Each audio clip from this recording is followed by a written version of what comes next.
Welcome to another episode of the Miles Offside podcast, where we talk a little bit of football and a whole lot of nonsense. My name is Oscar Puente, also known as Footy From Afar, and with me, as always, are my co-hosts, reigning FPL champion Chuck Bailey and super producer Ian Stimson. 4 days to go to the Premier League. But there's a better football story, isn't there, really? Hey. Oh, heavens to Betsy. What? I don't really have words. I genuinely don't have words. It's such a surreal experience, and maybe Ian can understand as well, as a supporter of a team that has won nothing in my lifetime. And does the Johnston's Paint Trophy mean nothing to you people? well, the Zenith Data Systems actually happened when I was 3 months old, so but There you go. I can't remember that. Unreal, absolutely unreal. England winning the Euros in style, in typical fashion, with heart pumping a million miles a minute, and Ella Toone scoring the most outrageous goal in a fucking final ever. And then Chloe Kelly getting then the perfect final goal. Just, oh yeah, my first goal for England will be in the second half of extra time. Was it her first goal for England? First goal for England. Oh my God, that's amazing. Second half of extra time in a final to win the fucker. Just unreal. Just absolutely buzzing with pride. And yeah. How's the mood over there? Was it a jovial day? Was everybody just walking on sunshine all day today? Ian, you were out and about in the city, right? How was that like? Well, I find it a little bit hard to quantify because I did a sort of very early morning news programme, but nearly all 3 hours of it were to do with that, to do with the Lionesses. We had a Neil Diamond tribute act, Chuck. I don't know if you missed that. Neil, Love that.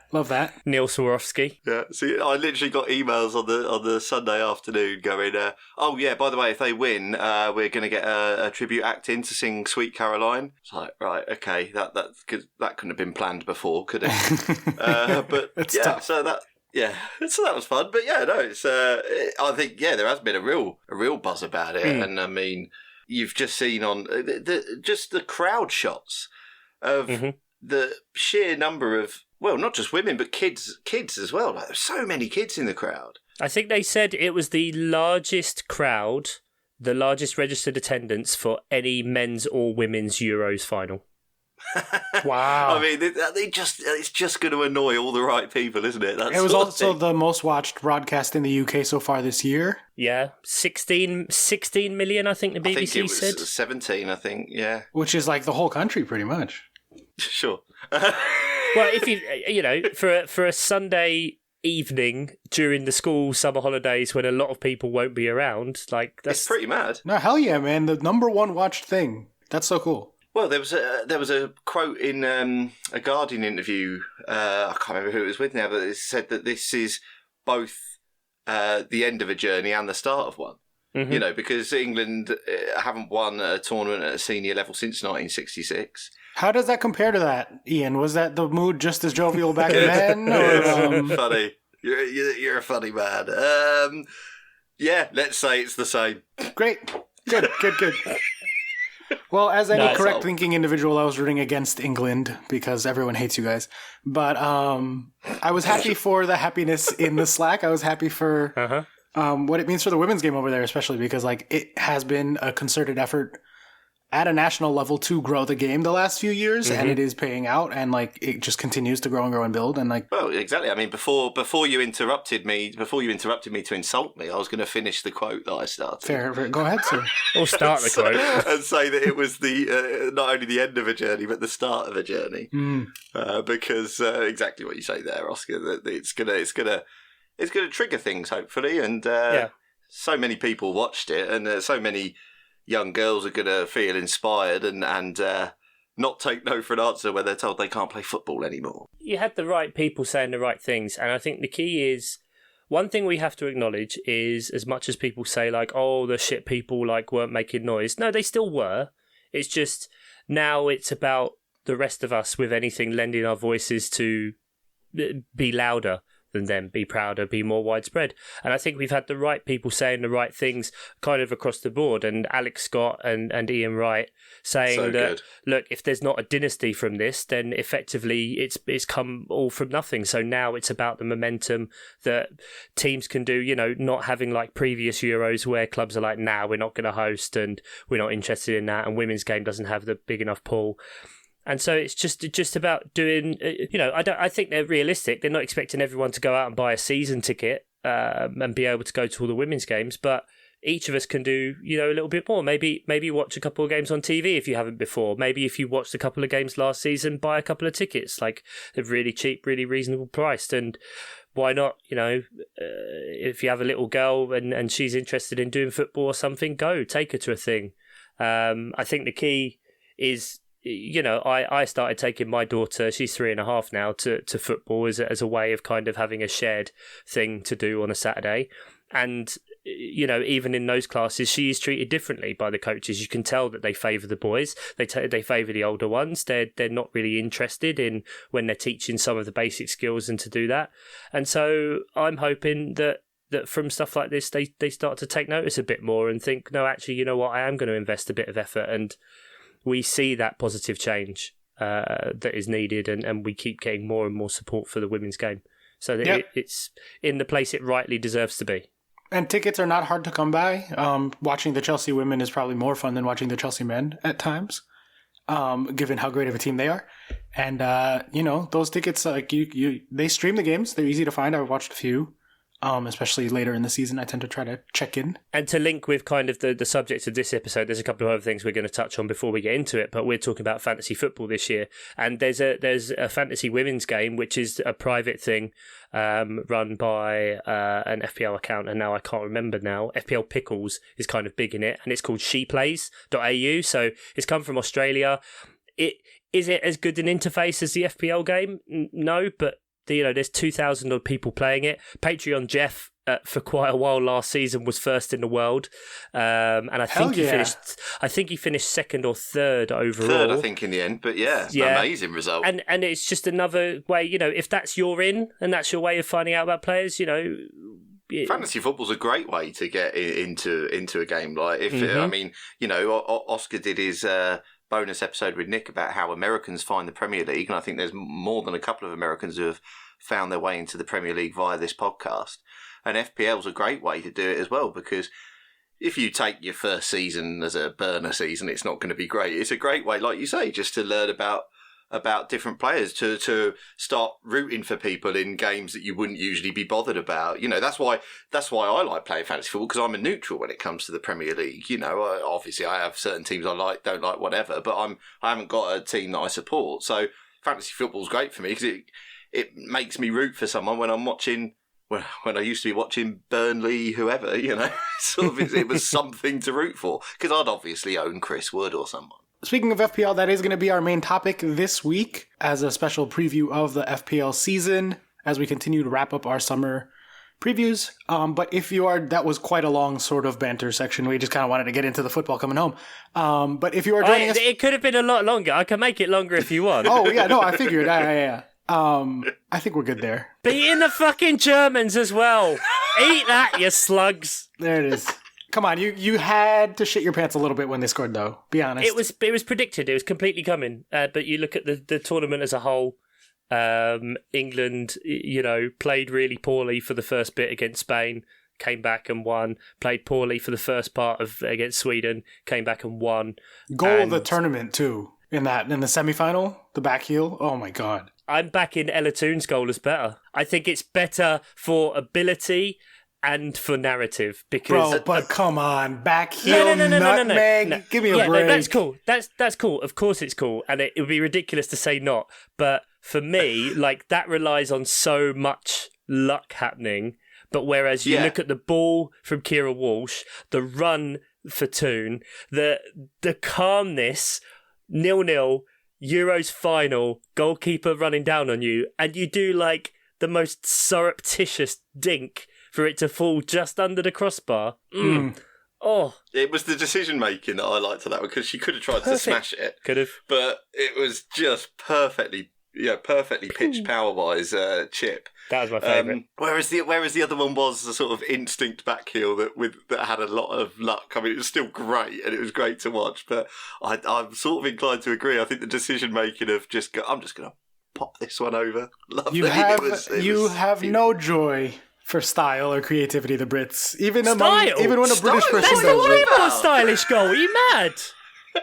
I don't know, man. The sauce on a back heel, nutmeg, like that. Alone. It was saucy. Outside of the box lob. Mm. Yeah, all right, fair enough. Anyway, we are one American and two Brits, and we try to talk about the Premier League, but often get distracted. If you're back, thank you. We love you. We appreciate it. Leave us a review, 5 stars, patreon.com/milesoffside for all sorts of goodies. If you're new, do that as well. Yes, also that. Yeah, well, I don't want to be pushy. They're, ease them in. No. If you're in, you're in. That's it. We also love you. We love you. You there, you listening for the first time, checking around on the bus. Yes, I am talking to you. We love you too. Well, yeah, we do love Give them, a bit of fucking love back and leave a 5-star review. You pricks. Fair enough. That'll definitely win them over quickly. It'll win over the right people, okay, Oscar? Yeah, exactly. Before we get to the FPL, there has been a very serious story going on that we want to sort of give notice to, and that is that there is a very troubled woman out there who is in dire need of some compassion and some love and some understanding with relation to a story of a player at a club being charged with 3 counts of rape. We're not going to talk about the club. We're not going to talk about the situation.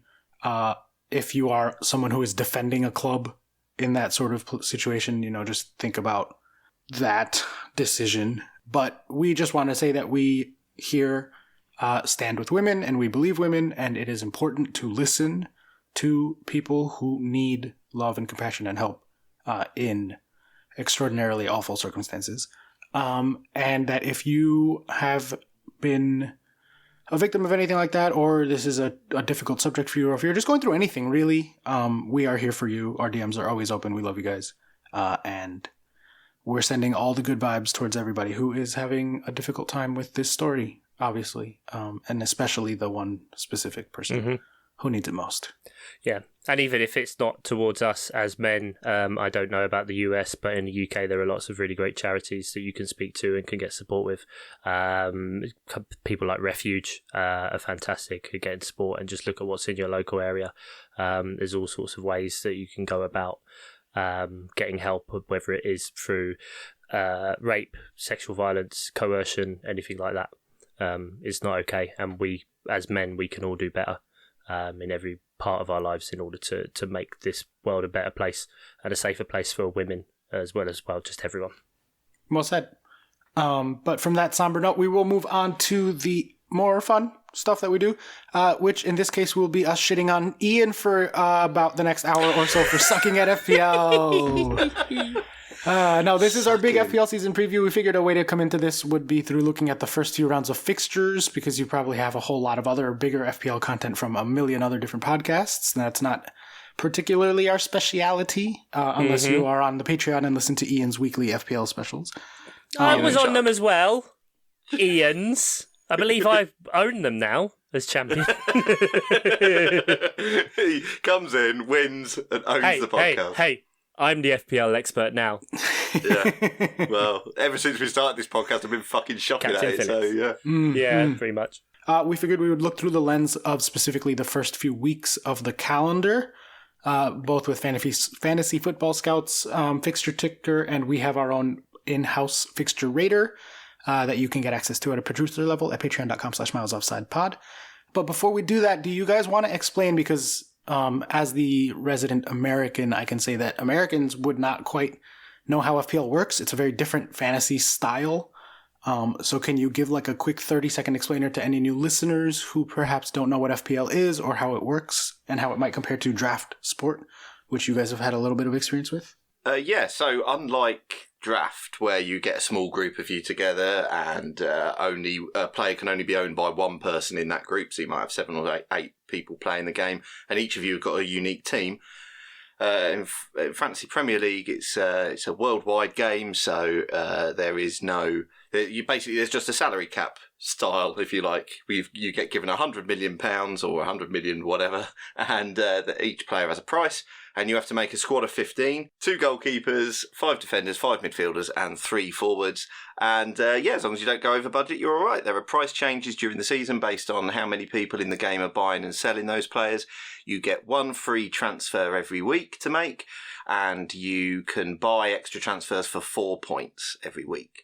So you pick a team of 11 every week out of your 15, and then there are certain chips you can play as well once a season. So you've got a free hit where you can just ditch your team for 1 week and pick a brand new one as long as you stay in budget. There is a bench boost, which means you can play all 15 that week, and there is a triple captain whereby, that's a point I didn't even mention, captain. Every week you pick a captain who scores double points, but when you play your once a season chip of the triple captain, they get 3 times the points. And then there's wild cards, and this year actually there is a change if you are someone who's come back to the game. Because of the World Cup interruption, you actually essentially get 3 wild cards. So you get 1 in the first half of the season, although this time it's up to game week 16, which is when the World Cup takes a break. Over that World Cup period, you can make unlimited transfers, so that's essentially a wild card. And then there's a second wild card that you can play in the latter half of the season to reinvent your team. So a wild card means you start again from scratch. And again, as long as you don't go over budget, you're laughing. But your players just get rewarded for the things that you would expect them to do. So goalkeepers get points for saves. They get points for clean sheets and assists and goals, if that's going to happen. Your defenders, the same. They get clean sheets, assists, goals. Midfielders and forwards the same, and the prices go accordingly. So, like we said, kind of with the women's game, the women's FPL game, if you wanted to maybe you're fairly new to the Premier League, we do chart around the world. Just saying. Somewhere in the charts around the world, Big up Barbados. We'll get back to you, baby. And it can be a really good way for you to kind of find out more about the league and other players. And exactly as Ian said before, have something to root for in games which mean absolutely nothing in the grand scheme of things. Yeah, and when I was playing, that was very much how I used it as well. It was like a way to have to learn about other teams. And then I quickly realized that I didn't want to know about other teams. But the key thing is, Oscar, you gave it a go and you gave it a chance. Yeah, there was a season there where I could have named QPR players, like at least 5 or 6. And then I was like, what's happening here? Charlie Austin. Yeah, exactly. That was where my head immediately went as well. Loic Remy was at QPR for a season. I remember that. Loic Remy was at QPR. He was. See? This is what I mean. I didn't want to know that fact. so I tuned out of FPL. Get out of my brain. No amount of alcohol will make this fact leave my brain. Exactly. But yeah, FPL's all right. It's fine. But we'll go. I think it hits a nice sweet spot of simplicity, and you have to give it, to play it properly, you have to give it some attention every week. My big beef was always the transfer limit. Like, I always wanted to do 2, 3, 4 transfers in a week. And it's like, no, you only get 1, or now you're hurting your scores. And that shit pissed me off. Let me make transfers. Fine, like, don't give me a wild card every week. But, like, 1 transfer a week? Are you fucking kidding me? At least 2, so I can, like, sell someone expensive. Like, this is a really odd twist, Ian, that Oscar's the one focusing on the negatives here. Yeah. I know, well, because I hate FPL. Great. So glad you're joining us for this.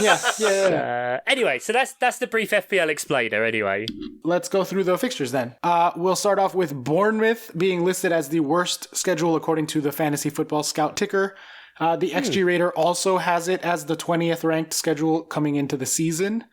They have Aston Villa, City, Arsenal, Liverpool, Wolves, and Enfo, which is Nottingham Forest, I'm assuming. Enfo. Yep. Terrible. Do either of you have Bournemouth players? I hope not. Of course not. They are. Everyone predicted them to finish 20th. They have come up, and their manager has already said we need a lot more signings, or we're fucked. Ian, is this the part where you then say, "Actually, I do have a Bournemouth player," and then we make fun of you, or? I have fluttered my eyelashes, or rather he has at me, with Solanke, but oh, for fuck's sake. Ultimately I don't have him, but I have had him in my pre-season drafts. Don't do it. Why? Because he's the only player I would, because he's involved in so much of their goals, if they'll score any. And he's cheap, he's 6 million. But ultimately, no, I don't have him in at the minute, and he's the only one I would even consider. But no, he's not. He's not in my current FPL team. Very good. All right, let's move on to the next team. Then we have Fulham. They have Liverpool, Wolves, Brentford, Arsenal, Brighton, and Tottenham to start off the season. They are also in the bottom three for my fixture rater. Do either of you have Mitro, I guess, would be the way in here? What's his price at? Like, that's the only Fulham player anybody's looking at, I would assume. So, this shows why I'm a bad player. Because 19th in the fixture thing, I have 2 Fulham players. Oh, okay. So, I do have Mitro because that's who I moved Solanke to. Mm-hmm. He's got to be cheap, though, right? Like, he's an enabler. Yeah, he's 6.5. Yeah, there you go. He's a, budget striker, but I will probably play him most weeks, Yeah, but that frees you up to have 2 premium mids or something instead. Exactly. To go ahead, I'm playing a 4-3-3 at the start of the season, so I am playing all my strikers, which some people aren't this season. But so it's just that he's 6.5. I don't know whether he'll do anything, but it's a cheap striker. He doesn't have to score every week, does he? And the other player I've got is Andreas in midfield at 4.5. Because, well, again, we'll go through team structure and stuff later when we sort of go through our teams, I guess. But ultimately, that is a bargain basement midfielder who will start. So he's on my bench. Chuck, any Fulham on your team? Only to give a shout out to the Fulham pre-season podcast we did with Matthew and Sophia Gold. Oh, I haven't got it faded up. I'm a sound man. There it is. Sorry, he's a sound man. I brought this up with them. Obviously, Mitro scored 43 goals in the Championship last year. Peterborough scored 43 goals in the Championship last year. I heard that, yeah. Thanks, mate. Mitro is on his 5th attempt in the Premier League, but he seems to go through odd and even years. So he scored 9, then 1, then 11, then 3. So if he goes up by 2 alternating, in theory, he's going to score 13 goals this year. Yeah. Mm-hmm. That makes sense. 13 would be all right. I mean, that's 13. That's Ivan Toney, innit? Last year. Yeah, exactly, yeah. So, I'll take that. That's exactly the thing. Like, I will definitely joke about these players being shit. And Marco Silva has even come out in a press conference today saying we only have 2 centre-backs. We need at least 6 more players. I have 16 senior players. Again, is that what he said, 16 senior players? Yeah, he followed the, Bournemouth manager mould by saying, yeah, we're fucked. But they've got a swimming pool in their stadium, guys. But they are going to score some goals at least. And some of their players will probably score most of their goals. So you can have good players that are bad FPL assets and bad players on bad teams that are good FPL assets. I agree with that sentiment in general.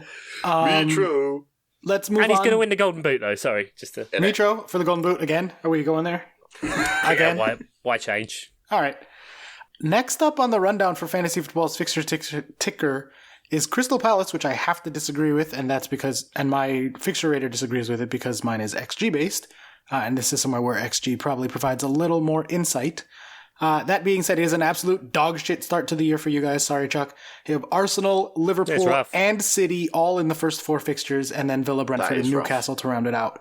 Are you holding off on your Palace players, Chuck? I know you're going to have Palace players, obviously, but are you waiting until after those first couple of fixtures, or what? Yeah, I'm still debating. I think you could probably get a decent rotation with some of those Palace players, but even I'm kind of staying off them for now. I think that's fine. I think we've got, the thing is, you look at the price structure of our team, and pretty much our team's prices are the same as a promoted team, but they are low. We're a lot better. Oh, wow. All of Zaha is 7 million. And no one else is above 5.5. And I think that's indicative of kind of the amount of rotation we get versus no one really knowing what our team's going to be. So players like Elise, Eze, the forwards in Edouard, Mateta, they're all 5.5. All of our defenders are 4.5 or 4. So I think in a little bit there'll probably be value there, but I can see why you wouldn't pick them early because although I think we get a result against Arsenal, you're then going into a Liverpool match. You're not going to be banking on those players in that. The City one, I joke about great results last year. You're probably not. So you could maybe look at picking them up. Even Villa, don't sleep on Villa. They're a really good team this year. I think they're going to be a really good team. Yeah, same. Brentford, we don't really know how they're going to be in their second season. Newcastle, Man United after that. So yeah, I'm fine with Palace in terms of FPL wise being a wait and see. Yeah, and even if the fixtures weren't that hard, to just hearing you talk about it, it sounds like once you want to see those lineups settling down and see who is the 5.5 that's worth having, as opposed to someone who's going to be rotated a lot, would be a scenario anyway. Ian, are you planning on getting some Palace players in, or anything to really add on top of what Chuck said? Not at the top, no. But if they've got that bad run at the start, that means there will be a good run somewhere. And it's Zaha always feels like, in FPL circles, he's considered a streaky player.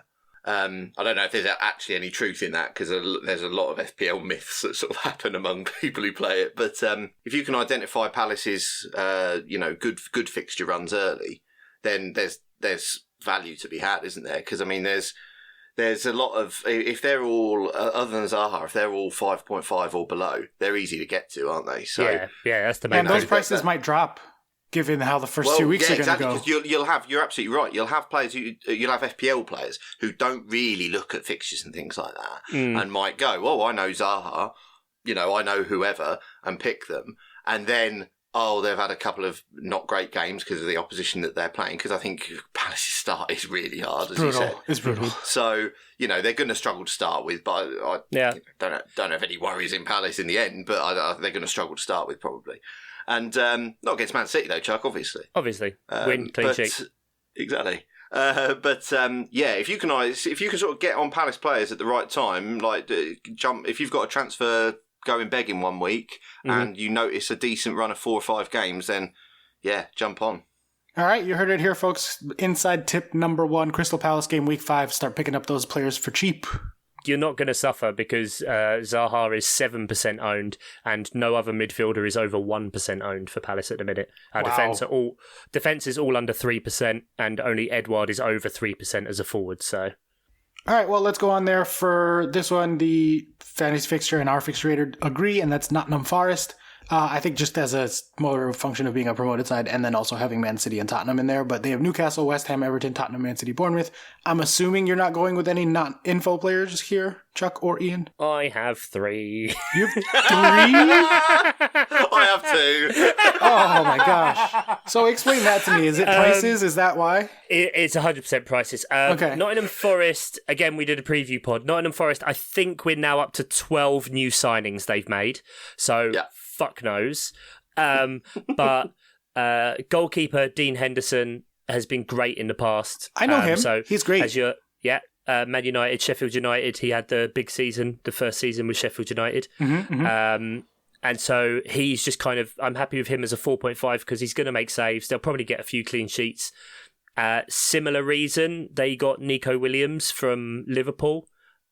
He's 4 million. He's gonna play, and he's a fullback. We'll kind of touch a bit more on the defender situations later on, I'm sure, when we start to get to the bigger teams. And at the minute, he's there as a forward, just as a placeholder, really.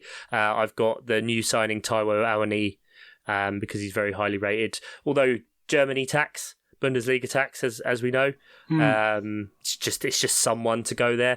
But he's very much a rotation for my forwards. Like when he has a decent game and the others have a bad one, I'll pop him in. I'm not looking for him to play either week. He could become Mitro for similar reasonings that you just, when he does have a decent fixture, I'll pop him in. But yeah, I think they're all accessible, and I think they're kind of undervalued and have a decent potential to have I think out of the 3 promoted sides, they're the closest to having like a Brentford or a Sheffield United or whatever first season.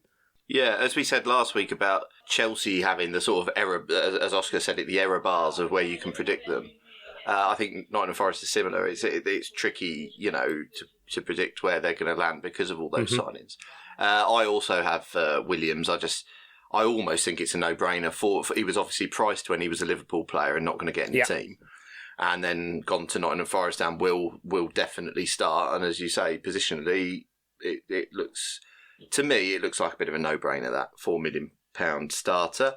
I've also got Cole back as well. I think he played wing-back for them most of last season, but he can play across midfield. So he should get lots of starts, and he's 4.5 again. So ultimately, we've obviously starting from the promoted teams with not very good fixtures. So we're naturally hitting the budget ones first. Yeah. But they can't all be Salahs. Right, you literally can't afford Salah if you don't have the 4.5 guy somewhere. Exactly, yeah. So I've really gone with a sort of I'm going as budget as possible on my bench while still having playing players, because you never know what might be. COVID might be a thing again. Ian, I have bad news for you on that. That's how I used to play. Still a thing. Also COVID, yeah. Your strategy sucks because it used to be my strategy, and COVID still exists. So, well, you say that. I used to spend a lot more on my bench, but because these opportunities have arisen this year, my bench is paper thin. But they are still all playing, so I don't really see how I could save any money or put any more money into my starting 11. Oscar, Ian's performance has very much been reminiscent of you when you used to play as well, so it kind of tracks with following the same. Fair enough. I'm sorry, Ian. I'm sorry for your loss. No, I hear Chuck bragging about it for 3 years, so I know all about it. Let's keep going up the list. We got Southampton. I have them at 15. Fantasy Football Scout has them at 15. Tottenham, Leeds, Leicester, Man United, Chelsea, Wolves. Not very good. They're not very good.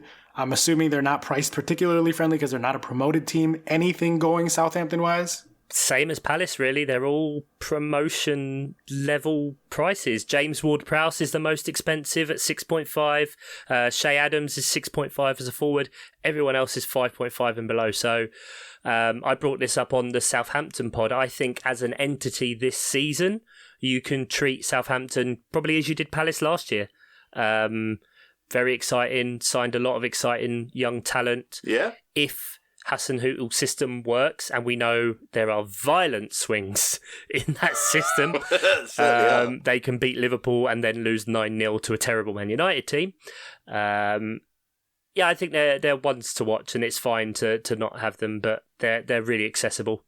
Wow. Okay, I'm slightly surprised to hear you say that, but fair enough. But just because I have owned Ward-Prowse in the past and had some success with him when other people have sort of slag him off a little bit. I've always hit him at the right time. I've got lucky with him, to be fair. I'd like to hit him. I know you don't like it, but I've not even side glanced at a Southampton player so far. I'm not considering any of them at all. Their opening fixtures are shit. All right, let's move on then to Everton. Also opening fixtures. No, let's move on. Okay. Do either of you have Everton players? No. Again, okay. Absolutely not considering any of them. Let's give them, I guess, the respect of reading through the fixtures. Sure. Chelsea, Villa, Info, Bree, Lee, and Liv. Info. There we go. Okay. Frank Lampard, another manager who has said in pre-season they're getting relegated. So they might. Actually, I mean that's bad because Chelsea and Liverpool. Villa's next. That surprises me a little bit. I have Villa as the 8th best schedule by XG, but Fantasy Football Scout has them down around like 14th. It looks like. Would this be a good time, therefore, to give a quick explainer then of how your rating system works? Yeah, I mean, we should take the first season numbers with a huge grain of salt because it's like mixed going all the way back to last season, and like the promoted clubs, the numbers are just basically like what was the worst team last year, and then I'll just assume they're going to be that bad for now as a starting point. But what it does is it looks at the XG that a team creates for themselves on attack and how much they concede in defense on average, so like a per 90 basis. And then looks and does a couple of formulas with that, comparing to the teams that they're playing in fixture by fixture. So if you're a team that's good at attacking and bad at defending, and you're playing against a team that's good at attacking and bad at defending, you're going to expect to score points, but also concede points in terms of goals. And so it just kind of like does that and gives you a score. It highlights, like you said, it not only does it highlight the fixtures in terms of actual predictions for the game, but also kind of highlights which teams will probably have a stronger defensive performance in that fixture. And we have been known to use it to gamble, to be perfectly honest with the podcast. Full disclosure, we did that for a while and then we had to stop because the data became so unreliable and inconsistent with the billions of fixture congestion and changes last year, right? Yeah, so, that got messy. But I have Villa, because of their XG numbers being particularly good compared to, I think, what most people's general perception of Villa would be. I have them at 8th, but Fantasy Football Scout has them down here. Let's read off those fixture lists. They have Bournemouth, Everton, Crystal Palace, West Ham, Arsenal, and City. Obviously, City is really bad there, and I wonder if Fantasy Football Scout, just like anyone that has City, gets knocked down a few places in the list. Probably. Because the rest of that isn't that bad. I mean, you got Bournemouth, Everton, and West Ham in there, and then you do have 2 good London teams in Crystal Palace and other team that plays in red. But I don't know. Where are you guys at on Villa players? We do see a bit of a step up here in terms of price from what we were saying before about Southampton and Palace. You've got Coutinho, who's on the 7 million. Both their main strikers, Watkins and Ings, are 7 and 7.5, or well, the other way around, respectively. They have 3 defenders that cost 5 million.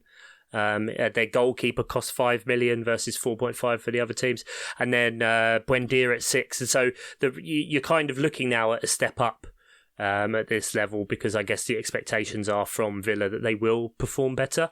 But it's just whether, again, I mean, I have 2 Villa players to start off with. Do you? I do at the minute. Yeah, I really like Philippe Coutinho. He did great for them last year and is now on a permanent. Those opening 3 fixtures, I think, are great for them. Bournemouth, we just said about how they're going to be the shittest team in the league. Everton, we just said how they're going to be one of the shittest teams in the league. And Palace, we're not really sure, obviously, versus the numbers. I goofed around and made a quick team for the pod account like an hour before we recorded, just so I could see what prices were and stuff. And I have Coutinho in that one also. Yeah. At 7, that seems really an easy pick. He's going to get points like crazy. Yeah, and then I have Leon Bailey at 5 million because he shares my name. There you go. Cool, fair enough. I hadn't considered any Villa players yet. I'm just on a wait and see brief with them, really. Yeah, I mean that's the problem when you look at the 6 fixtures. Like, it's very backloaded. Yeah, I mean, it's Arsenal and City at the end of it, so that's why it has it as exactly them further down. Yeah. And my ranked admittedly only looks at the next 5, so it wouldn't have the City fixture. So it knocks off City, right? Okay, fair enough. Yeah, knocks off City. So that also would bias it significantly upwards. But from there, we'll go to Leeds. Leeds, I have them at 16th, so I have them even lower than this. They have them here. And Wolves, Southampton, Chelsea, Brighton, Everton, and Brentford. Chelsea being the standout there, I would assume, because the rest of those teams don't look that scary to me. Leeds suck. Leeds are going to suck. I hope neither of you have Leeds players. I don't care how much they're priced. You can find enablers somewhere else. I have a 4.5 dead weight that probably isn't going to play, that 25% of the game also has. Who's that? Greenwood. Oh, Greenwood, of course, right. Yeah. Oh, that's your sort of bench player who's probably not even going to play, yeah. Sam Greenwood is my 3rd bench. He will sit at 3rd bench, and he will not affect my team because I will never consider having 3 Leeds players unless they somehow miraculously pull off some sort of miracle. So, yes, Leeds, there's I'd say a bit of a Villa in terms of prices. Bamford, even though he had a whole season out injured, is still at 7.5. That's a stupid price. That's crazy high for him. Yeah. He's not worth that. I mean, based on his form 2 seasons ago, yes. That's what they're basing it on, yeah. But not based on, he increased by 2.5 million to last season and then has only dropped 0.5 of a million after being injured 4 times. So they've also, their new signings are fairly highly rated. They've got Jack Harrison in there for 6 million, Sinistera 6.5, Rodrigo. There's a lot of unknowns at Leeds, and I guess that's why you can kind of wait and see on them. Wait and see, and then don't do anything. Don't pick them up. Well, we just don't know how Marsh is going to play. Yeah, it is tough because Marsh was doing a rescue mission last year. And like Marcelo Bielsa's Leeds was fucking chaotic, but they got goals, and that's all you need if you're getting a Leeds attacker. Like, you just don't buy Leeds defenders. Yeah, I have flirted with Meslier this year, but because he gets a lot of save points. But I ultimately haven't gone with him, and no, I haven't got any Leeds players, no. He's my keeper in Fantrax. He's a good Fantrax keeper because he gets crazy saves and most of the points there for saves. He does save a lot, yeah. Well, he does save a lot, and he also manages to let in a lot because I think he was one of the I think he was one of the worst goalkeepers for XG conceded or whatever. You know what I mean? Like in comparison to what he should have done.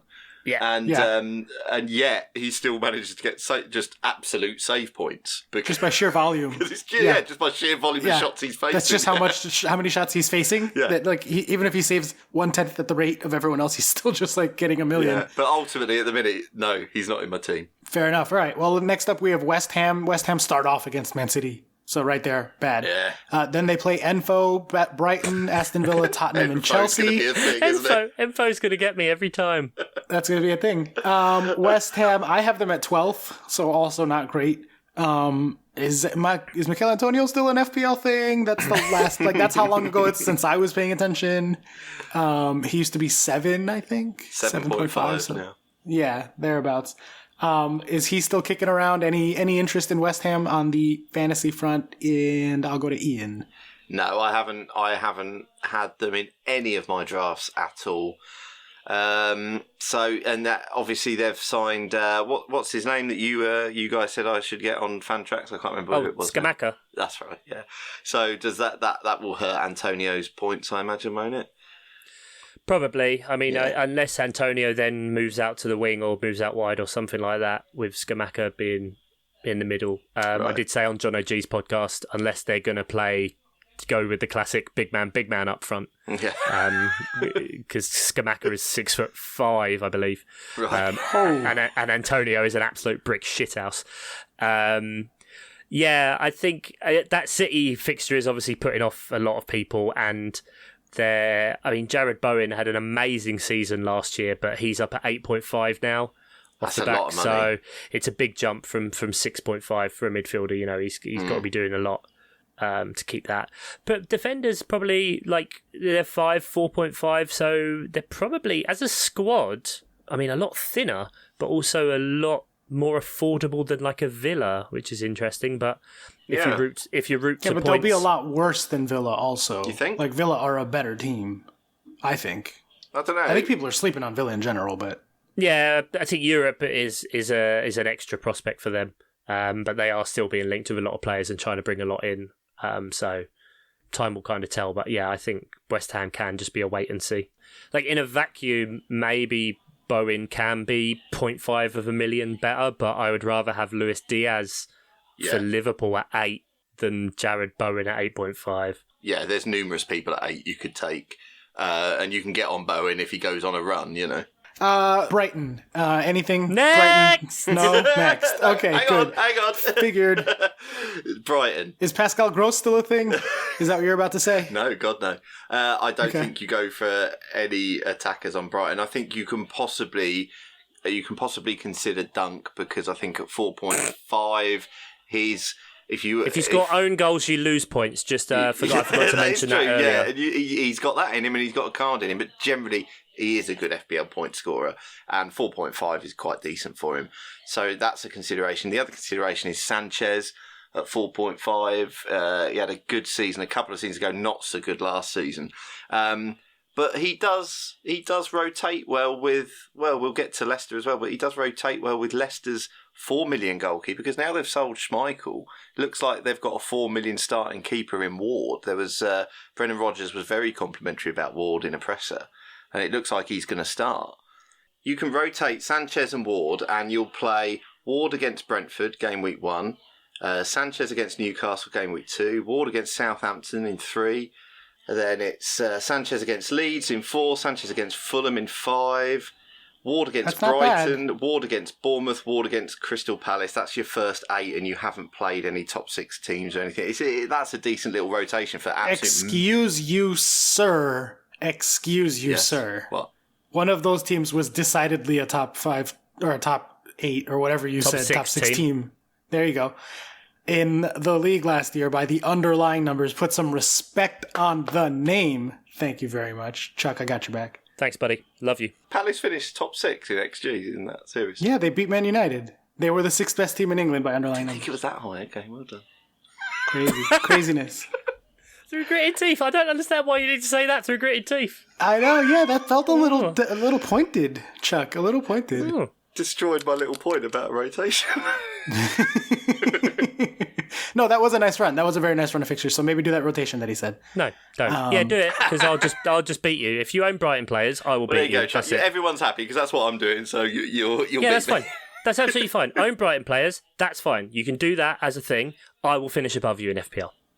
Both of those things are likely to happen. Correct. Newcastle next on the list. I have Newcastle / our fixture rater has Newcastle at 17th because they are a fucking terrible team sometimes. Sometimes not, but they have Man City and Liverpool in that, and Palace, which is underrated by other models that don't look at XG as heavily, but they start off with Enfo, Brighton, City, Wolves, Liverpool, and Crystal Palace. Newcastle players. Anything with Newcastle here? Well, this is one where obviously the numbers from last year will be massively skewed by how shit they were under Steve Bruce. Correct. Which covered 15 games, I feel, in total. 15 games with him and the cover from Graham, whatever his name was. But anyway, in terms of their pricing, I mean, if they pay 50 million for James Maddison, like is being said today, or whoever else they're buying, we still don't know. On that front, they've not really made any moves still since we mentioned last time. Trippier? Are people looking at Trippier? I don't know what he's priced at, but he was good back in the day. Trippier's at 5. That's not bad. Don't hate it. I mean, if people that's the thing. If people are doing the big at the back thing, I don't know whether Trippier as a 5 counts, but you know, he slots in there as a player who's better than your 4.5s, but also not Alexander Arnold or anything. And so I can see why people who are going big at the back might have Trippier. I haven't really considered. There's Botman as well because he's 4.5, but will start depending on future purchases. I've seen him in a few drafts. But I haven't really considered any Newcastle players. I just think the situation's a little volatile for me, and the likes of Callum Wilson at 7.5 are just probably just overpriced. Bruno Guimaraes is a possibility because I think they are considering building the team certainly for the next couple of years around him. So he's a good price at 6. Yeah, I mean he's still the most talented player in that squad. So at the minute it makes the problem sense, we've got is that there's other players at 6 million like Martinelli and that you might go for instead. But yeah, I haven't really considered any, but I've seen Trippier and Botman in a couple of teams.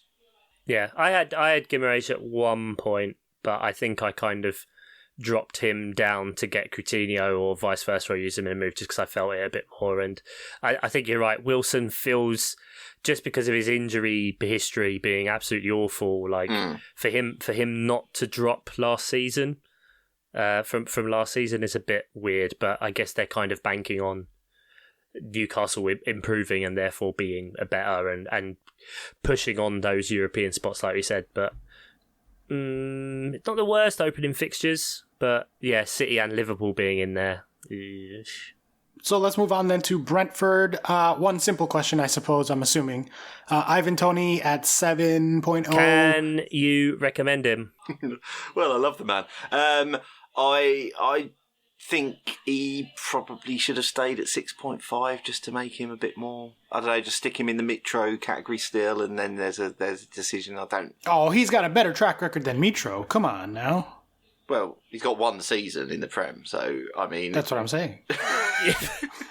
Right, I mean, he outscored Mitro's best season so far. Yeah, true. Year. But Brentford have lost Ericsson, who was the catalyst for Tony scoring some more goals. Tony got a lot of his goals late, didn't he? He got a hat-trick and a couple back-to-back, didn't he? It was like 5 in 2 games. So if we're going to be really mean in terms of stats, yes, he scored 12 across the season, but if nearly 50% of them came in 2 games... Yeah, they were in little runs, weren't they? Very much so. Yeah, but they have really nice fixtures, I think. It's just that the level of that club... They're not necessarily, but I mean Leicester, Man United, then Fulham, Everton, Palace, Leeds, Southampton, Arsenal, Bournemouth, Newcastle, Brighton, then Chelsea in 12, and then you go up to Villa, Wolves, and Info, then City before the World Cup. So like it's quite nice little runs, and you've got time to jump on them. Yeah, they've got a chance to sort of build up a bank of points there. And I think Janssen is a possibility as well in defence. But yeah, I suppose Mbeumo is 6 million, and if he can convert the amount of times he hit the post into any bloody goals, then 6 million will look like an absolute steal. This is true. And they're banking a lot on, I don't really know about him, but Keane Lewis-Potter, who they got from Hull, who had 12 goals, 3 assists in the Championship last year. They do good analytics, so we would have reason to give them the benefit of the doubt. Yeah, agreed. There's a few other players they're being linked with that would be quite good. Damsgaard, another Danish, the Danish connection runs deep there. Yeah, so of course, yeah. We'll see. We've still got time on them. Again, they haven't really bought much, and not getting Eriksen was kind of a real shame, I think, for everyone. All of us who appreciate joy, I guess, in life. All right, let's move on then to the opposite of appreciating joy, and that is Wolves. Please tell me neither of you have any Wolves players. No. Ian, any Wolves players? I might have Johnny. I don't know, because I need a couple of 4.5 defenders, and Johnny's always been a good scorer. But I don't know. Whether I'll end up with him, I don't know. He's the only one I've considered. I haven't considered anyone else. I know Neto is the big flavour of the month in all the pre-season drafts, but I'm just not asked about Neto at all. He hasn't been in one of my drafts. He's 5.5 million. That's the only reason why people are picking him, and he's a mid. But he is cheap. But I just think without Jimenez, especially, I think it hurts him personally. I know people have an argument that he'll hoover up more points, but I just think there's less chance of Wolves scoring. I think it's as simple as that. Underlying numbers, Wolves were the third worst team last year. Yeah. They overperformed their expected goals allowed by 17 goals. Yeah, I have them ranked 11th, and that's despite the easiest starting fixtures. They're just, still bad enough that still only puts them as having the 11th best schedule. Right. And I would say that Trippier plus Nico Williams for 9 is better than 2 4.5s, probably, if one of them is going to be someone from Wolves. But what is the weird thing? I guess if that's potentially, because we see stat breakers consistently all the time. You never know. This might just be somehow they've figured out a way for their defence to just wildly overperform, and last year wasn't just a one-off. But then for me, it doesn't make sense then that when I do see Wolves players in FPL teams, it's always at the top of the pitch and not in their defence, if you see what I mean. Yeah, obviously, Jimenez has had a big injury now, but it just seems weird that that's what people are focusing on, when clearly what is good about them in terms of underlying numbers is their goalkeeper, for example. Agreed, very good. Their defence managed, like I said, they did wildly overperform, so they're almost certainly going to regress to the mean there, but if they don't as much as you expect, it's still decent enough. So Jose Sarr, sorry, I've just had time to click enough links, but Jose Sarr for post-shot XG per 90 was the best goalkeeper last year. Yeah, I think it really is annoying but good pricing that they've put him up to 5. I think because that's you've got a decision to make there, which you wouldn't have had if it had been 4.5 because it'd have been straight in for me. But yeah, I totally agree with what you said there. I mean, they've lost Silva as well. They sent him out on loan. Yeah, but he's always been shit. Wolves aren't a GOG with attacking talent, as you say. It just, I don't get the thinking there at the minute. And Neto is not near my team. We spent far too long on Wolves. Yeah. Yeah, I stopped paying attention minutes ago. Leicester Chitty as the next team. Any Leicester players? Only that goalkeeper I mentioned, Ward, is 4.0. I haven't considered. They have anyone else. Arsenal, Chelsea, and Man United in the first 6. So I don't know why this has them that high. I have them at 14th. It's got to be the Jamie Vardy Spite Index. Him following the Rebecca Vardy decision. Please, please, please. And there'll be a third one going. Please go back and listen to our two-part Wagatha Christie. It's Ian's opus. It really is. It's Ian's magnum opus. And part 3 will be on the way, and we really, really enjoyed recording that. But Leicester, I think for the pricing you see for them, Vardy at 9.5, Maddison at 8, Barnes at 7. Out of here. They are wildly overpriced for their expected performance. I think they've priced them like last season didn't happen. And that just seems... They have them ranked here like the last season didn't happen according to this fixture difficulty. I don't know what the fuck numbers they're looking Fantasy at, but it's not... Scout is a little bit slow to react, I find, too. to things that have Fucking happened. hell, Yeah. man. Leicester are not this good for this to be considered a good schedule. Like, Yeah, and they're turning down like 75 million for Wesley Fofana and all sorts of shit, if you believe Twitter, and it's just really weird, and I don't understand. And we've said how well run they were for years, and now they're just not signing anyone. And hey, they got their title, they got their FA Cup, they can fuck off. This is the official podcast stance on Leicester, so who cares? this is okay. Yeah, I have spoken. Manchester United is next on the list. They have Brighton, Brentford, Liverpool, Southampton, Leicester, Arsenal. So kind of a mixed bag there for a team that is a mixed bag personified. I have them at 10th in the overall rank. So again, right in the middle. Are either of you looking at any United players going into the season? There's some interesting pricings that I'm happy to wait on. Let's just say that. Okay. They Marcus Rashford, maybe? Question mark? Rashford 6.5. Ooh, that's not bad. And I just love him as a person. That's not bad. Christian Eriksen 6.5 is interesting. Wait and see there.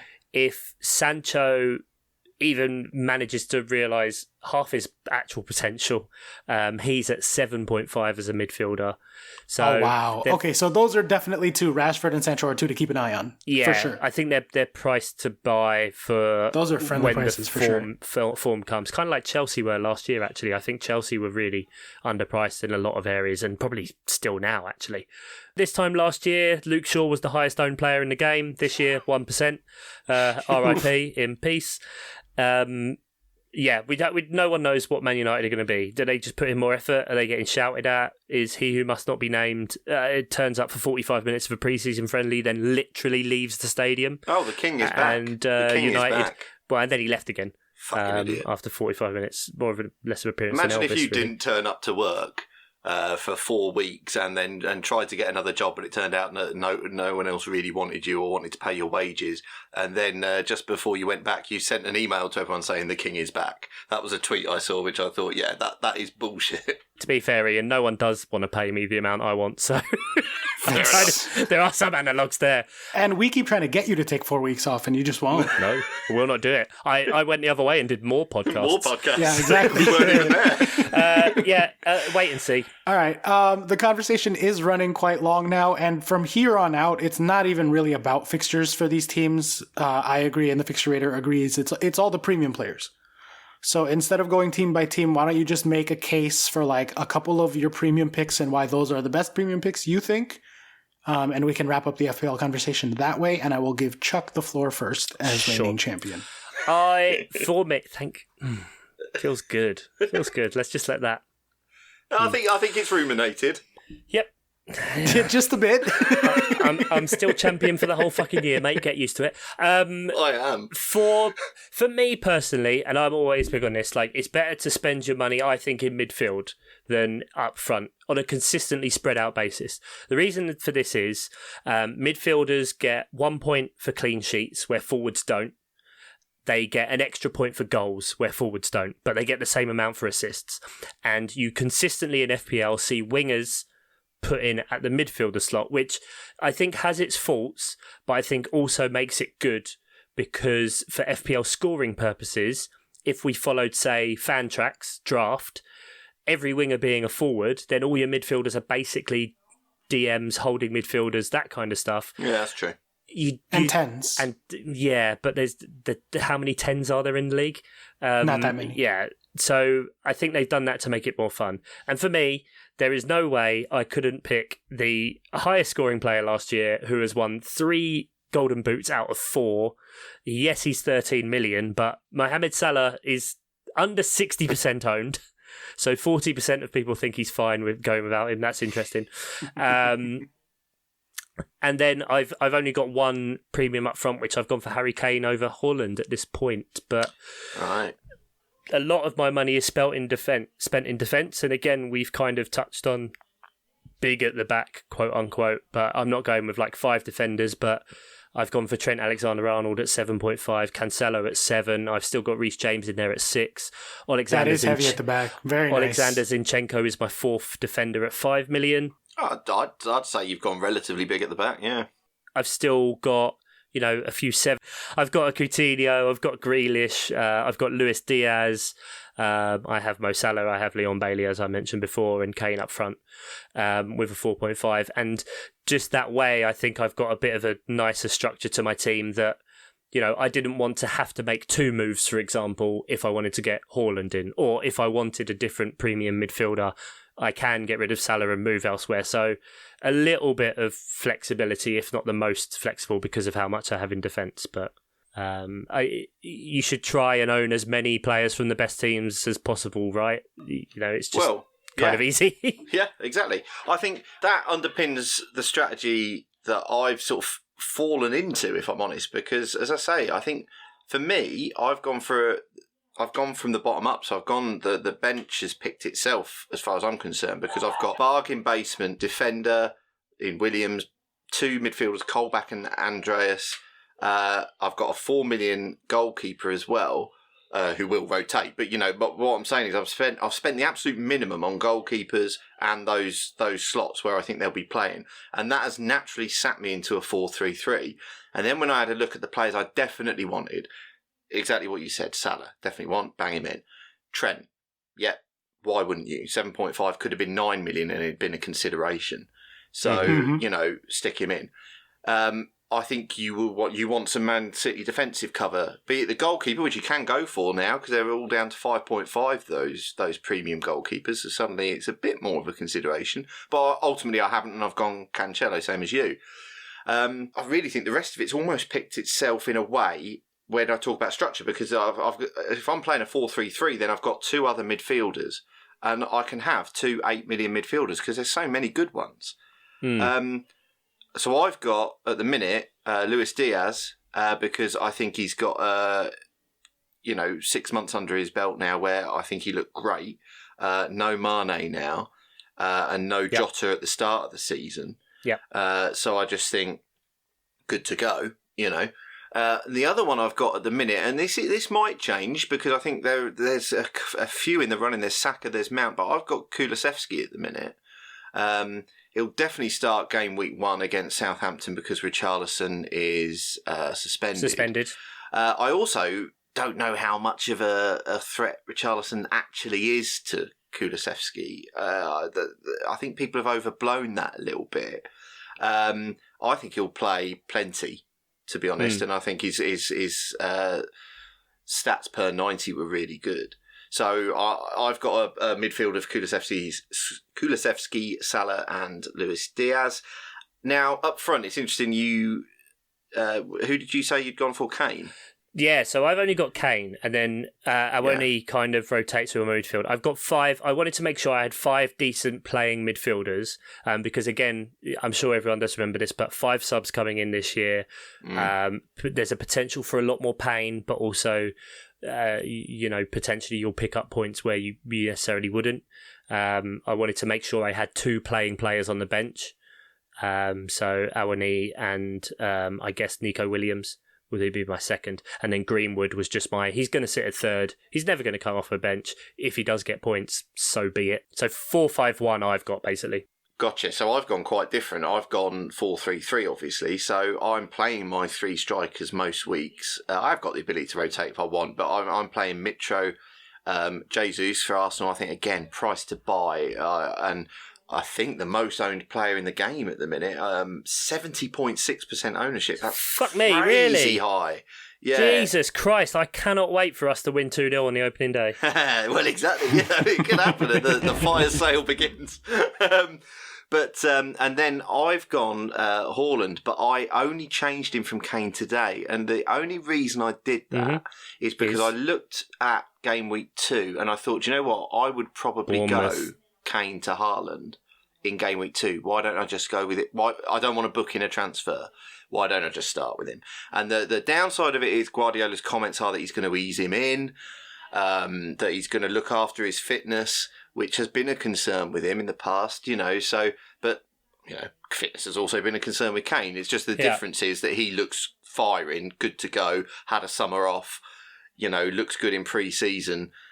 So I'm really 50-50 in on it. I only flip-flopped on it today. So yeah, it's a real tricky one. They're the same price, so unless any prices move quickly, you can move between. You could definitely start with Kane and go to Haaland game week 2. But I just thought, if that's my plan anyway, might as well start with him. So yeah, my sort of premium spine is Alexander-Arnold, Cancelo, Salah, and Haaland. But then I've got 2 sort of semi-premium midfielders and a semi-premium striker. I feel like I'm trying to really spend my money. Ian, your team looks like mine. Sorry to say, because I did make a team like an hour before we recorded just so I could have something. Yeah. Mm-hmm. And I have Salah in there as the premium captain armband staying there. I'm not touching this team for the record until like, I don't know, maybe January, if at all.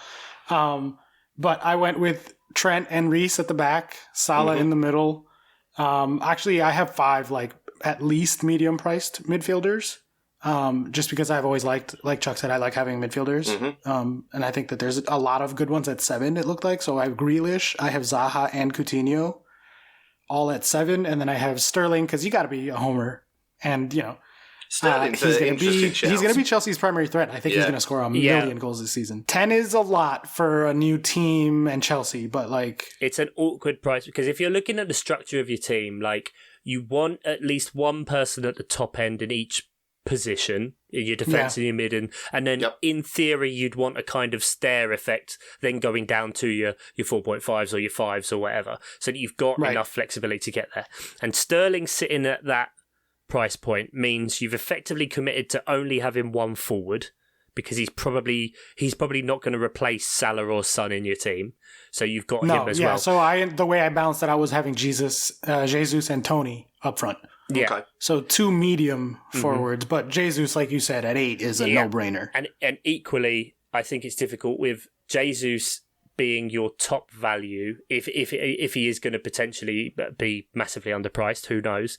And then you've got like Darwin Nunez, who is very exciting, but he's at 9, and like Vardy at 9.5, and they kind of sit in this weird area where they're not expensive enough to be your top premium, and you kind of want one more.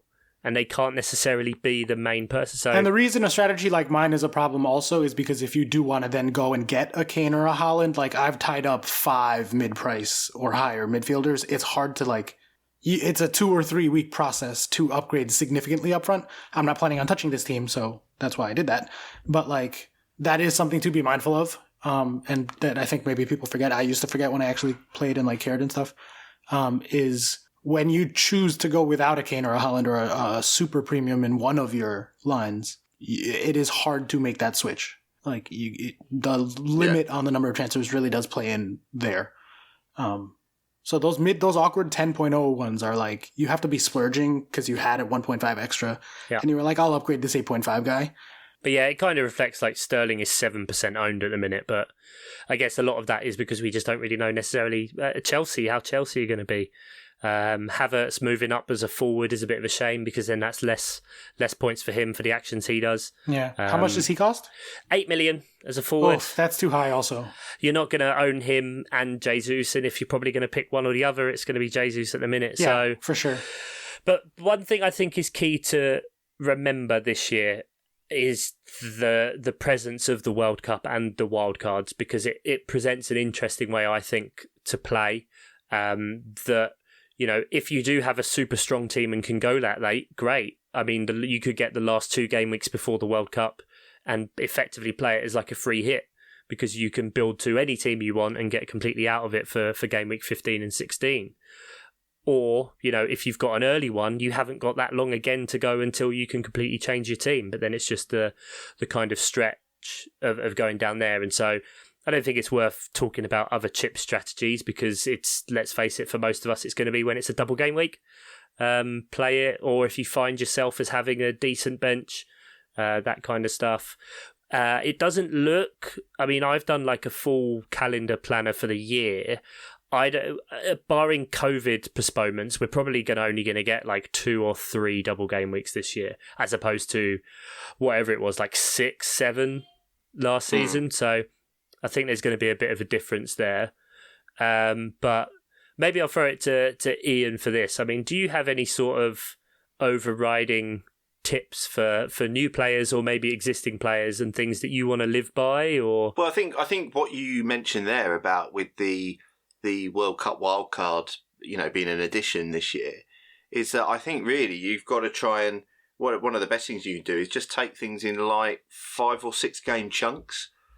You don't need to look beyond that, because I think you're going to probably be wildcarding fairly soon. A lot of people are looking at wildcarding after sort of 5 or 6 weeks.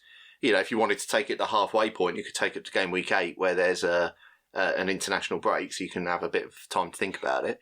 But yeah, I think it's very much a case of don't go too short-termist. I would not chop and chat. I don't like the thing that's come up in FPL recently called upside chasing, where you constantly rotate or constantly use your transfers to get in a big hitter who's got a good fixture that week. Like, for me, I don't know about you, I've never been able to have the luxury of those transfers because I've always got a fucking injury or someone I want to get rid of for not scoring points reasons. In a perfect world, you can plan for 8 weeks of transfers and you could have like a baseline, and it's good to refer back to that to go, right, What was I saying then? What new information do we have now to do that? But yeah, constantly burning transfers and that kind of thing unnecessarily is a bit of a weird one. I've never heard upside chasing, but then again, I blocked most of FPL Twitter. There was an argument today that someone had quote tweeted and put up, and I was like, I wonder what this is about. And then I went into the quote tweet, and it was an argument between 3 people, and I had actually blocked all 3 of those people. Brilliant. So it was just this massive thread of you tweet to one, but okay, fuck that. Probably for good reason. That's so funny. Yeah, but what I would say is when you need to make a transfer, just look at a 5 or 6 game block of fixtures and target someone, and then hopefully you'll be able to forget about that player for a bit, and you can use your transfers to always upgrade or always change your weakest link, rather than going, that player plays Bournemouth this week, so I'll get him in. Yeah, but what are the next 4 games like? Because you're not gonna be able to just, like Oscar said, there's not enough transfers in this game to do that for me, unless you're willing to do what our Patreon Mark Daffin does and spend as many points as you like.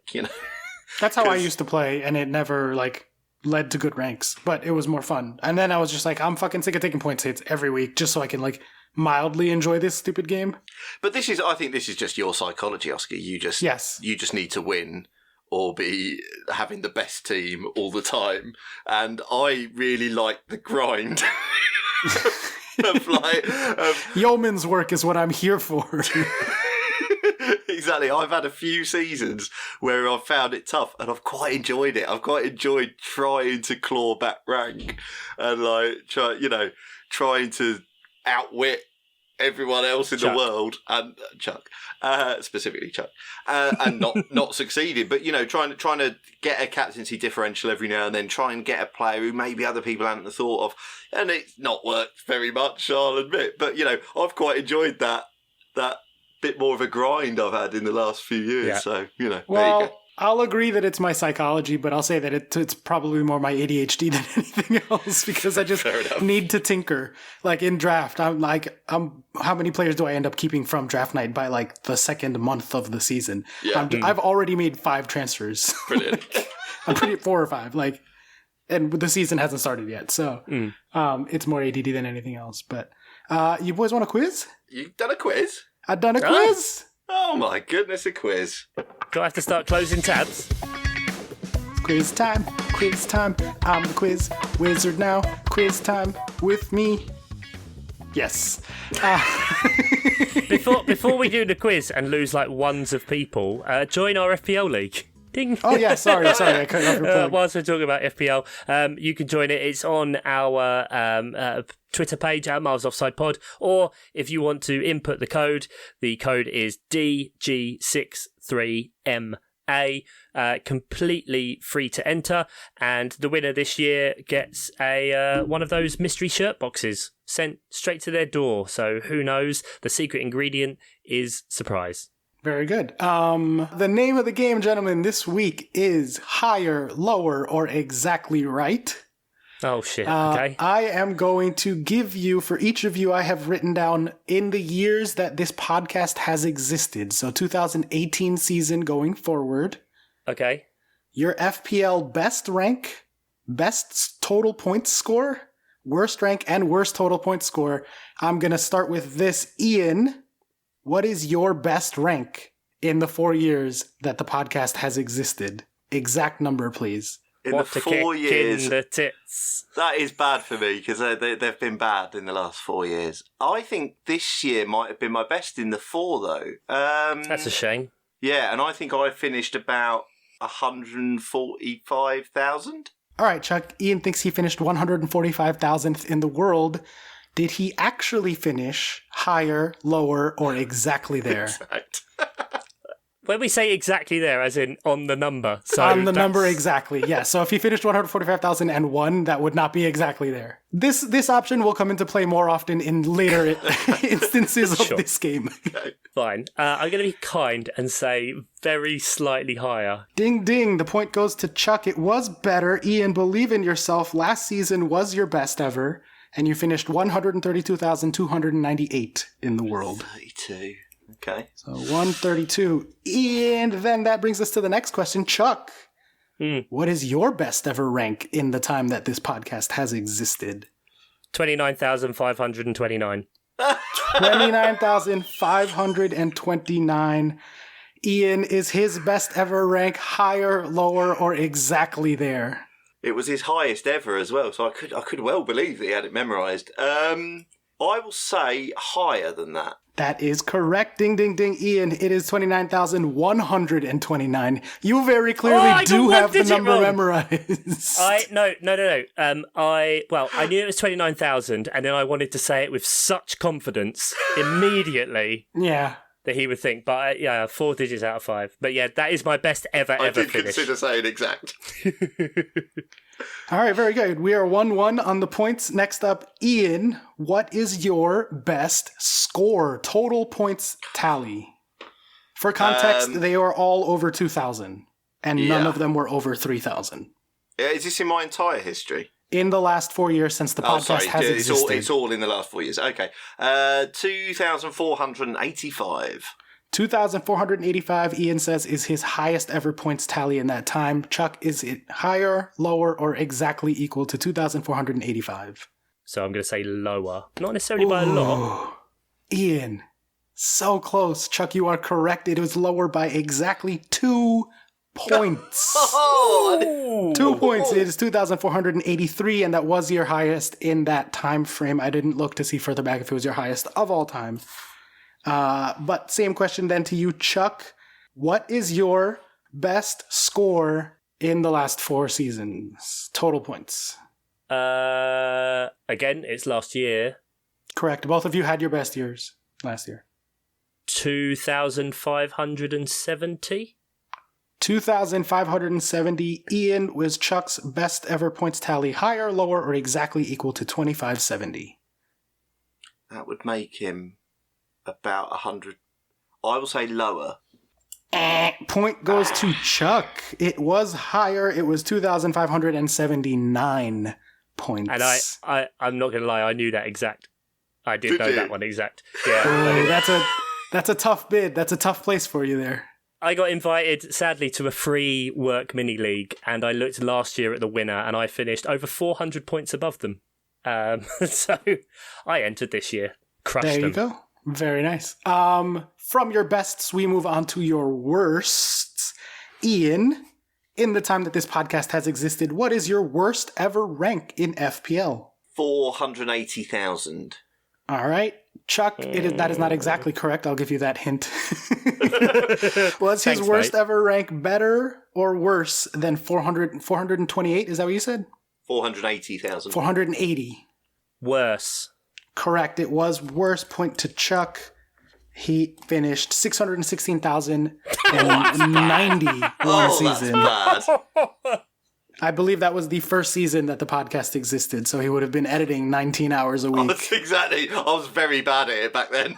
And we recorded about 4-hour episodes that you had to cut. We did, yeah. I had a child. Shut up. Chuck, in that same time frame, since the podcast has existed, what is your worst ever finish? 1,002,000. 1,002,000. Ian, was his worst rank higher or lower than 1,002,000? Better than that, higher, but better than that. Yes, better than that is correct. Point goes to Ian. Chuck, your worst rank was 961,757. You just kind of gave up that season. I think that was the pandemic season or the season after the pandemic season. I don't know. They're all pandemic seasons mostly. 2 seasons ago. Things did not go well. No. And then we finish off with scores. Ian, what is your worst score total points tally in that time frame? 2240. 2240. Chuck, is his best ever, his worst score in that time frame higher or lower than 2240? I'm going to say lower, but not by much. It's around there. It feels around there. Ding, ding, ding. Correct, Chuck. It is lower. It was 2131. Oh, that's 100 out. Jesus. That's not great. It's not great. Okay. Chuck, yours was not much better, but what is your worst ever score? That was not a hint, Ian. It's not off by like 1 or 2. It's just, it's trying to keep his ego mildly in check. No. It was my last. I'm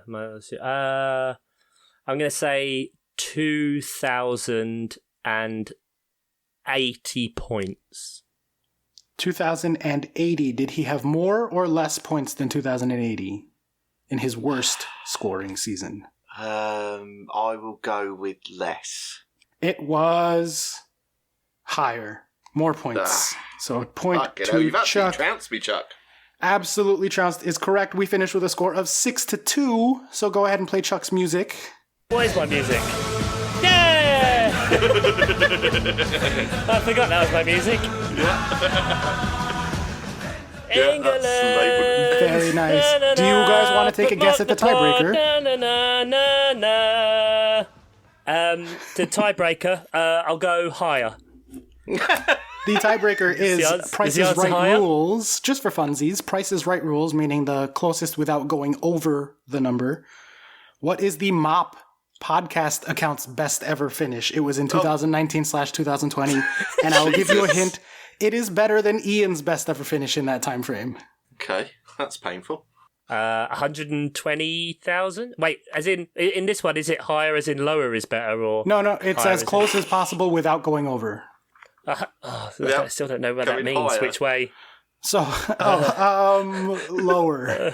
Look, whatever. I'll say 99,000. I'm just going to say, can we just do closest wins? Yeah, sure, closest wins. 127,000. 127,000. Ian, what about you? What's your guess? 99,000. It was 125,000. We finished 125,000th in the Chuck, world. that's a practically clean sweep with Chuck. But was I over? I don't understand the rules. Who knows? I don't know. I'm not sure either. I lost track of it at the end there. But point goes to Chuck. Chuck, you take the lead early on in the season. First one, baby. Get used to it. Fixtures. Fixtures are back. Fixtures! Oh my God. Fixtures. 4 days to go, baby. Till the slaughter at Selhurst. Crystal Palace, Arsenal kicks off the season at 8 p.m. on Friday. Then we have Fulham, Liverpool early on Saturday. Do we see the return of the early Friday deadline straight away? Yes, FPL 6:30. Bloody hell, Mark Daffin. Can Fulham do the early Saturday fixture jinx on Liverpool? Chances are no. We then do Bournemouth, Villa, Leeds, Wolves, Newcastle Enfo, sorry. Spurs versus Southampton, and then we round off Saturday with the Frank Lampard derby, Everton versus Chelsea. Then on Sunday, Leicester, Brentford, Manchester United, Brighton, and West Ham, Man City. Premier League football is back, baby. Let's fucking have it. What a beautiful, glorious time to be alive. England won a European Championship. It's all gravy. Beautiful things. Say goodbye, Oscar Puente. Goodbye, Oscar Puente. Well, quiz wizard, Oscar Puente. Say Thank goodbye, you. super producer, Ian Stimson. Bye-bye. And, as ever, thank you to our producers out there on Patreon. Johnny, Nate, Mark, Sam, Jeff, and Andy Penpraise. You can join us, patreon.com/Mars Offside Pod. We bloody love you. Have a good year.